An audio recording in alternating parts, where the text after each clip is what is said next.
Thank you for taking a few moments with me in the Word today. We've been talking this week about staying connected with God. And if we want to stay connected so that we have an overflow of His life through us, so that we may live out of the overflow, not only for our personal life, but also for the benefit of others. About a week ago, I took a little trip with my family, and we were at a nice condo out on South Bass Island. And I was snuggled up in my room with my coffee one morning, having my time with God. But it wasn't my usual trysting place. But there in the dark, I was with Him, and I was worshiping Him, talking to Him, even hearing His voice.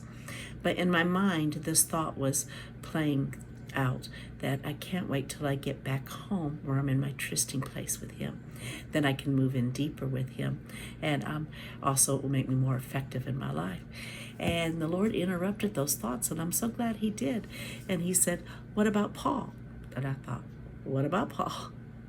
And He said, Paul was in prison, and yet he entered in and he lived out of the overflow.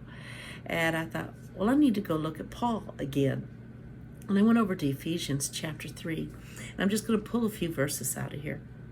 In verse 1, it says, "Beloved friends, because of my love for Jesus Christ, I am now His prisoner for the sake of all of you who are not Jews."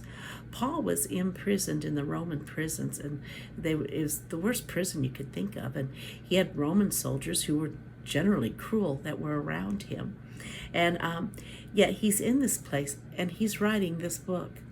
He not only wrote this book, but he wrote other books from the place of prison. He wrote the book of Philippians, which is considered a book of joy. And he did this out of prison, in prison, while he was in there. And it goes on in verses 7 and 8. He says, "I've been made a messenger of this wonderful news by the gift of grace that works through me." He talks about how the grace of God was currently working through him to minister this message to other people. He was ministering to other people. And then we'll go on through here, and the whole chapter is good. But we get on down here in verse 12, and he says, "We have boldness through Him and free access as kings before the Father because of our complete confidence in Christ's faithfulness." Key there, confidence. He was confident that no matter where he was, no matter what was going on, he could enter into the Father's presence, and he could become immersed in the Father's presence. And it's out of that overflow. He wrote books and he ministered to people by entering in while he was in prison. It's so easy for you and I that we can get this mindset that I'll be able to move in closer, I'll be able to minister better, I may be more aware of Him once I get this out of the way, or once this is over with, or once this week is past, next week I can go deeper. No, Paul, right in the worst circumstances, was entering in deeper and deeper into the Father's presence, and God was birthing books out of him and ministry out of him. So we have no limitations.